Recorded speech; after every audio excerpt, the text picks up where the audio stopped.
मनुस्मृति में ये कहा गया है, आचार परमो धर्म। आचार यानी सदाचार या फिर शास्त्र या मुनिजनों ने जो नियम बनाए हैं उसका पालन करना। साईं बाबा इस बारे में बहुत ही आग्रही थे। साक्षात परब्रह्म स्वरूप होते हुए भी उन्होंने अपने संन्यास धर्म का पालन किया। अष्टमहासिद्धि होते हुए भी वो टूटी फूटी मस्जिद में रहते थे। फटी पुरानी कपनी ये उनका पेहराव था तथा उनका जीवन भिक्षान्न पर चलता था। जीवन भर उन्होंने कठोर ब्रह्मचर्य का पालन किया। स्त्री हो या पुरुष, सबको वो एक ही नज़र से देखते थे। रात को वह स्त्रियों को मस्जिद में आने से प्रतिबंध करते थे। बाबा की जीवन शैली भी शिस्तबद्ध थी। सुबह उठते ही वह धुनी के सामने बैठते और ध्यान धारणा करते। ठहराए घरों पर वो भिक्षा मांगने के लिए जाते थे। सुबह शाम वो अपने भक्तों का मार्गदर्शन किया करते थे। बाबा अपने भक्तों से भी इसी तरह के बर्ताव की अपेक्षा रखते थे।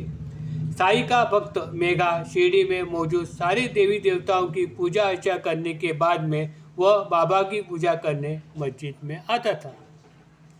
एक बार वह सभी देवी देवताओं की पूजा करके मस्जिद में आया। तभी बाबा ने उसे कहा, तुमने आज खंडोबा की पूजा क्यों नहीं की? इस पर उसने कहा कि मैं मंदिर के द्वार अंदर से बंद थे। तब बाबा ने उसे कहा, जाओ, अभी मंदिर के द्वार खुले हैं।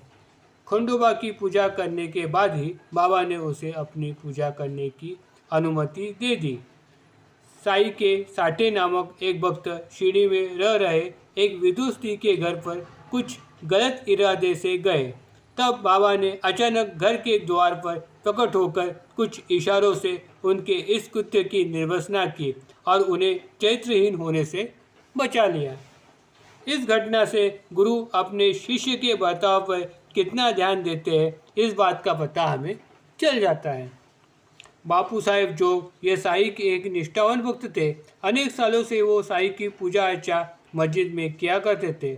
जब एक बार उन्होंने अपने आध्यात्मिक पथ पर मैं किस तरह से यशस्विता हासिल कर पाऊंगा इस बारे में प्रश्न पूछा, तब बाबा ने उनसे कहा, करोगे जब तुम सारी उपाधियों का त्याग, लोगे जब वैराग्य और संन्यास का साथ, खुल जाएंगे भाग्य के द्वार, ईश्वर कृपा का होगा तुम पर हाथ। संत कबीर कहते हैं, पोथी पढ़े पढ़े मुआ पंडित भयान कोई, यानी केवल पोथी पुराण के पठन से ही कोई पांडित्य का या ज्ञान का अधिकारी नहीं होता, ऐसा संत कबीर का कहना है। पतंजलि योग शास्त्र में भी यम नियमों का पालन करने के लिए कहा गया है, जो संन्यास योग के लिए यानी योग साधना के लिए है, लेकिन उसका पालन गृहस्थाश्रमी ने भी करना जरूरी है।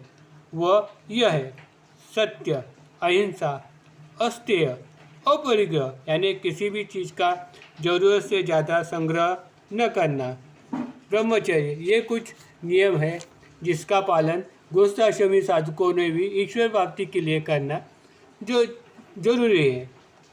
काम, क्रोध, मोह, मद, मत्सर ये शरीर रूपी साधक एवं भक्तों को विनाश के दरिया में ढकेल देते हैं। उनका दमन करने से वह नाश नहीं होते। साधक को धीरे धीरे संयमता के साथ मन बुद्धि पर नियंत्रण रखकर उनका प्रभाव कम करना पड़ता है। इस संदर्भ में साई सतचरित्र के 49वें अध्याय में एक सुंदर कथा आई है। एक बार श्री साई अपने मानसापति और नाना साहेब चांदोरकर इनके समेत मस्जिद में बैठे थे। तभी कोई एक अमीर आदमी बाबा के दर्शन के लिए आए। उनके साथ कुछ स्त्रियां पर्दे में थी। बाबा के दर्शन करते समय एक स्त्री ने अपना घूंघट हटा दिया। उसका अप्रतिम लावण्य देखकर नाना मोहित हो गए। बार बार उस औरत की तरफ देखने का मन उनका होने लगा तथा लोक लज्जा एवं गुरु के सामने पराई स्त्री और औरत को इस तरह से देखना उन्हें शर्मिंदगी महसूस होने लगी। भला ये बात बाबा के नज़रों से कैसे छुप कर रहती? उन्होंने कहा, अरे नाना, ब्रह्मदेव तो इस सृष्टि के रचयिता है। उसके द्वारा निर्माण की गई सृष्टि का अगर हम सराहना नहीं करेंगे तो व्यर्थ हो जाएगी रसिकता हमारी। आँखों का काम ही देखना है, वो तो उसका निधर्म है। सब में बसे ईश्वर मोरे, फिर तुम क्यों हड़बड़े। अगर शुद्ध और पवित्र भाव मन में है तो शर्म काहे की। बनते बनते बन जाए बात तो फिक्र की क्या बात। चंचल मन पर काबू पाने का उपाय बताते हुए भगवान श्री कृष्ण अर्जुन से भगवद गीता में कहते हैं, अभ्यासेने तु कौन्तेय वैराग्यच गृहन्ते, यानी कि निरंतर किए गए अभ्यास तथा तटस्थ साक्षी भाव से चंचल मन पर काबू पाया जा सकता है। श्री साईं बाबा का भी अपने भक्तों को से यही कहना था। Om Sai Ram. Please like and subscribe my channel.